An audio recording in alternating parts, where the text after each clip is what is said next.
Hello guys, kumusta na po kayo? Welcome back po ulit sa Lutong Pinoy sa Amerika. And for today's video po, tayo po ay magluluto ng baked salmon a la Contis. Napakamahal po nito sa restaurant or sa mga catering kung orderin nyo. So ito, gagawin na lang po natin dito sa bahay para po makatikim naman tayo ng masarap na baked salmon a la Contis. Ito po yung mga kakailanganin nating sangkap para po sa ating recipe for today. Paki-screenshot na lang po.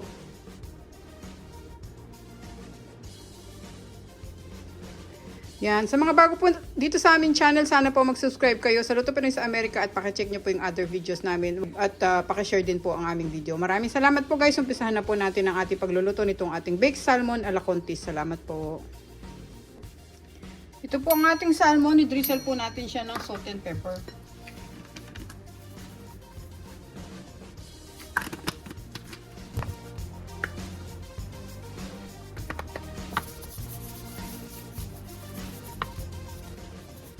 £1 lang po itong ating lulutuin. Kaya magtansya na lang po kayo kung gaano kalaki po yung lulutuin nyo. So ngayon meron po tayo ditong lemon. Lagyan po natin siya ng lemon zest.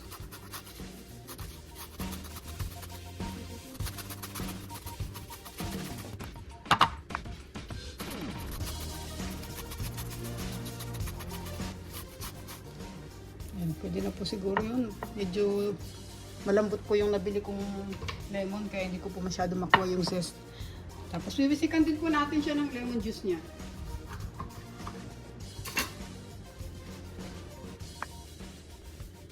Yan.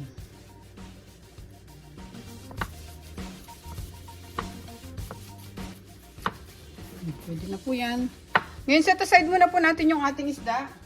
Gagawin po natin yung kanyang creamy topping. Kuha po tayo ng bowl.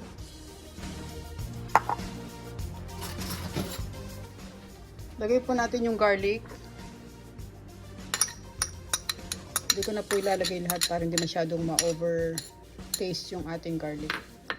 Tapos lagyan po natin ng mayonnaise.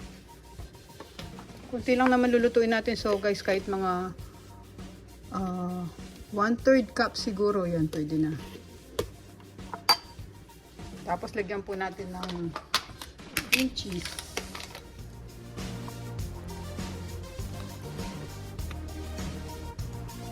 Mga 1/3 cup din po.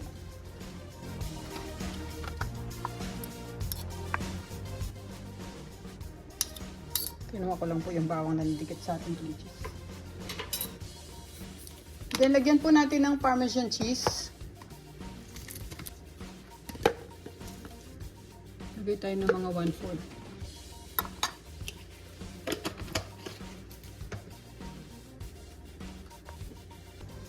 Mix po muna natin to.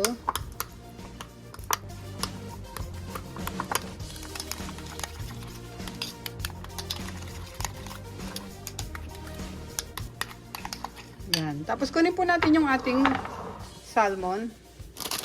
Tabi muna natin yung breadcrumbs kasi mamaya pa po yan.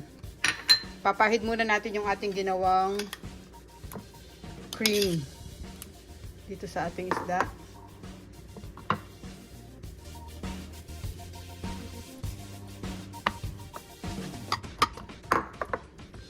Medyo tulak ko lang ng konti kasi lalagyan ko pa ng gulay yan mamaya sa gilid.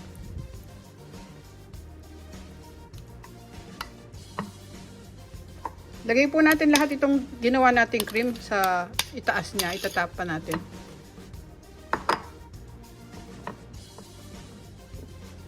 Ayan guys, naipahid na po natin lahat. Ayan, pag ganyan na siya, pwede na po yan. Ngayon guys, drizzle tayo ng breadcrumbs dito sa taas.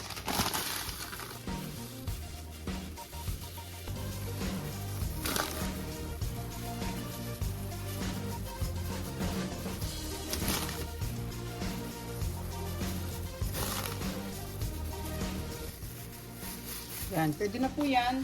Ngayon painitin po natin yung ating oven.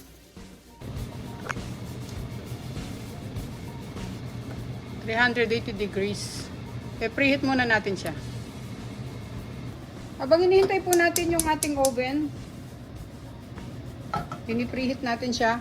Kumuha ko ng isang kawali, lalagyan ko siya ng butter. Lagyan natin ng 1 tablespoon ng butter. Tapos lulutuin lang natin yung ating mixed vegetables.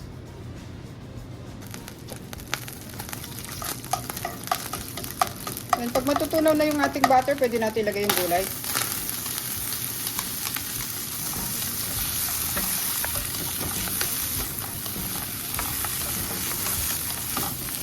Drizzle natin ang gulay natin ng salt and pepper.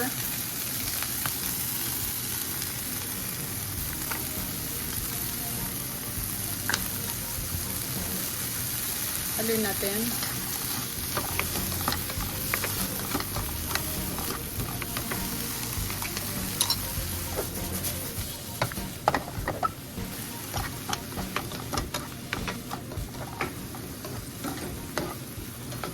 Ay, pwede na itong gulay natin. Pwede na natin siyang i-off.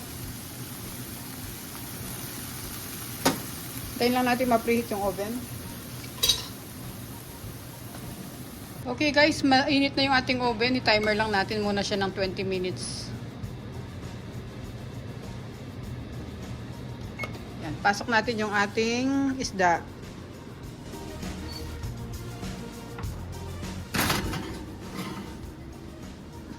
Hintayin natin matapos ang 20 minutes.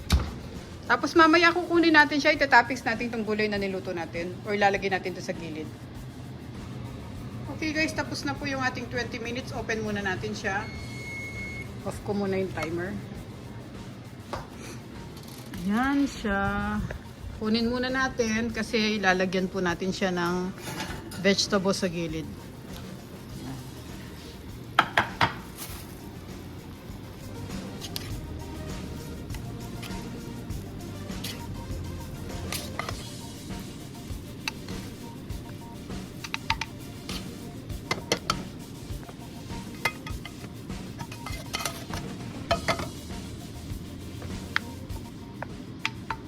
Nailagay na natin lahat yung gulay sa gilid, so ibalik natin siya sa oven.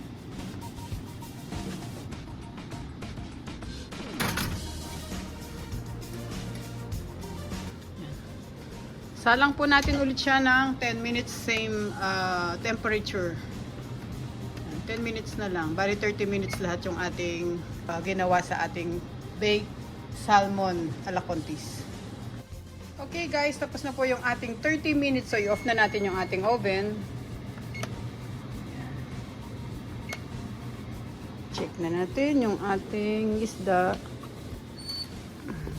Yun oh.